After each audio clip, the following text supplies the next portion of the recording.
Was that a little scary? A little bit of a dip we had? People on YouTube talking about the big correction and the stock market crash.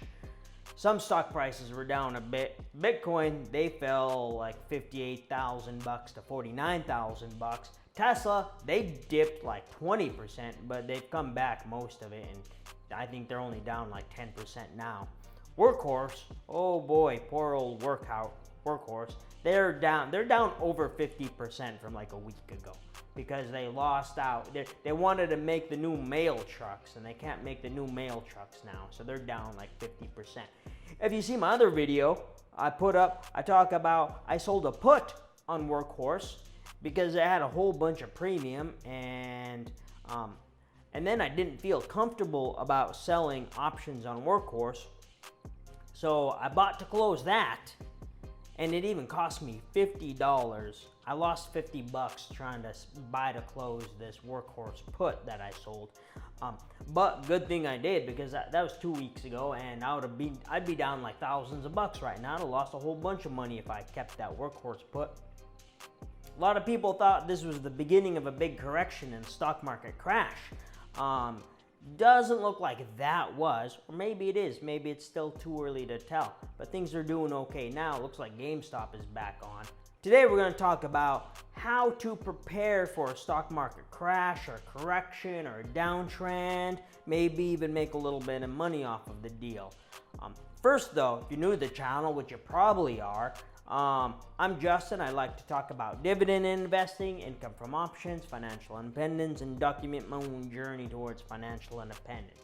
So if you haven't subscribed to the channel, you should. That way, when I'm a big YouTube channel, that you can go back and say, hey, I've been watching that guy since he had 1,000 subscribers. And I think that would be pretty cool. Okay, now that you've subscribed to the channel, let's talk about all these cool ways that we can prepare for a stock market crash. I kind of listed them in order from riskiest to least risky. First way that you can actually profit from a stock market crash or correction is buying puts. And you do that while stock price is high.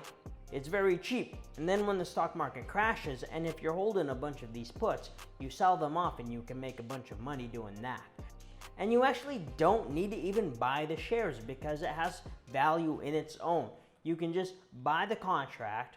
Then if there's a correction, if you're correct, and things go down and volatility picks up and the price of the option goes up a whole bunch, then you can sell the put option and make a bunch of money. Now there's a big risk with buying puts in that your loss is 100%. You can lose 100% of your money if that stock price does not fall below your strike price within the set amount of time.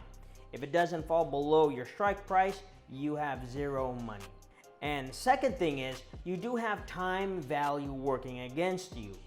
Since these contracts are for a set amount of time, like 1 month, you have some value in that price that says it could happen within a month. And as time goes by, say we have 2 weeks go by and it hasn't happened, stock price has changed, but it hasn't gone below our strike price, that value and the odds that it's going to go below the strike price, it decreases. And then, we have a week goes by and it's like, it's probably not going to happen. So that's reflected in the price of the option. And then, it just keeps working down to like, it's probably not going to happen, to, that's not happening. And then that value is always working against you, and you're always losing that value in the price until expiration. And even if you're correct and that price does fall below your strike price, if it only falls like a little bit below your strike price, you still lose all that time value. So you could still lose money and even be in the money at expiration. If you lose more time value than there is intrinsic value, then you could lose money but still your contract could expire with intrinsic value. Next we have shorting the market. And shorting shares is just the opposite of buying shares. We say going long, and the opposite of that is going short. You're just betting that the stock price goes down. Now, you're going to need some margin requirements and some permissions from your brokerage, but it's pretty much the same thing. You just take the same shares and you sell them instead of buy them. And behind the scenes, your broker does a few things, but you're going to get money as the price goes down. And if the price goes down to 0, then you can double your money doing this. And the benefit of this over options is that there's no time limit on it. You don't have 45 days to expiration or nothing like that. You can hold a short as long as your broker lets you hold the short. But the big downside of shorting a stock is your downside is unlimited. So if you think you have, you're shorting a stock at $100 and the price goes down to 0, you make 100% on your money. But if that stock price goes to 200, then you lose 100%. But the stock price can keep going up. It can go up to 200, 300, 400, 500. So there's no downside limit to your losses. You can kind of have like infinite losses. And then at some point, the brokerage is just going to have to sell all your stuff so they can buy back those shares to close out your position. Third on our list is sell off some of your winners. If you've had a stock that's gone up a whole bunch in the past year, looking at you, Neo, Twitter, and Tesla, you go ahead, sell it off. Go ahead, take your profits. Nothing wrong with taking profits. That way you got your money, and that's good. Maybe you think that the stock can still continue going up for a while. You can sell off 50% of your position. You sell off half of it. That way you take your profits. Maybe it's doubled. Sell off half. You take your money out of that position, and you're playing with house money, they like to say. Next we have, even if maybe you don't want to sell off anything and you still think that the stock market can keep going up for another year or 2 years or however long, you can set a trailing stop loss just in case. You don't want to miss out on all those big gains. And a trailing stop loss is just a number that you set.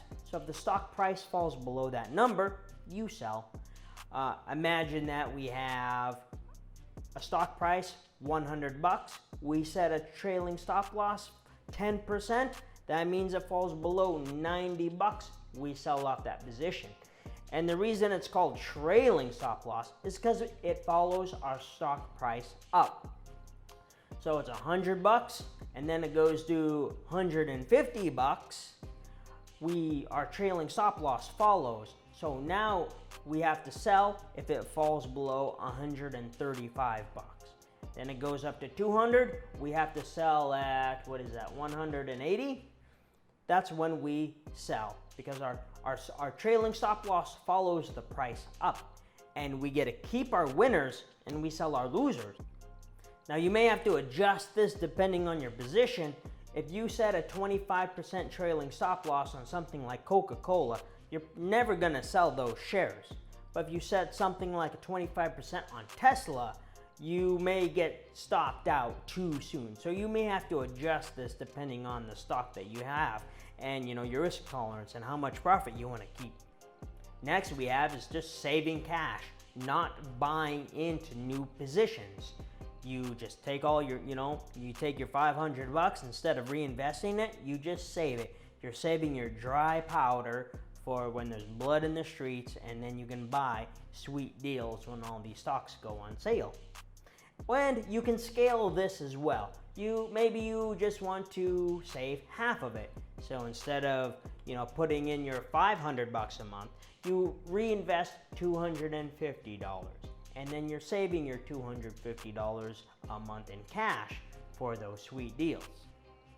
And the last way that we can prepare for a stock market crash, and I think this is the safest, most reliable way to actually make money doing this, wait for it, drum roll please, is just keep reinvesting, just dollar cost averaging, and don't really do anything different. You just keep adding your money every month, and over time, even if there's a big correction, you know, you're gonna buy some on the high and you're gonna buy some on the low, and over time it's gonna even itself out. And looking back 10 years from now, yeah, you bought a bunch when it did dip. Looking back 10 years from now, you're gonna barely recognize that little dip in the market. You're losing sleep about all this, but in 10 years, you look back and you're not even gonna be able to see the dip. It's gonna be barely noticeable on the little chart. And you kind of need dollar cost averaging to do that, to make sure you emphasize the future gains of those returns. And they say that time in the market is better than timing the market. And somebody else said that more money has been lost waiting for a correction than in the correction. But that's what they say. Go ahead and leave a comment down below. Do you think a correction is due? Are we ready? Is this the top? And yeah, go ahead and give me a like. If you're still watching, I'd really appreciate that. Subscribe to the channel if you haven't. That would be really cool. And then I want you to go have a good day, all right? Justin out.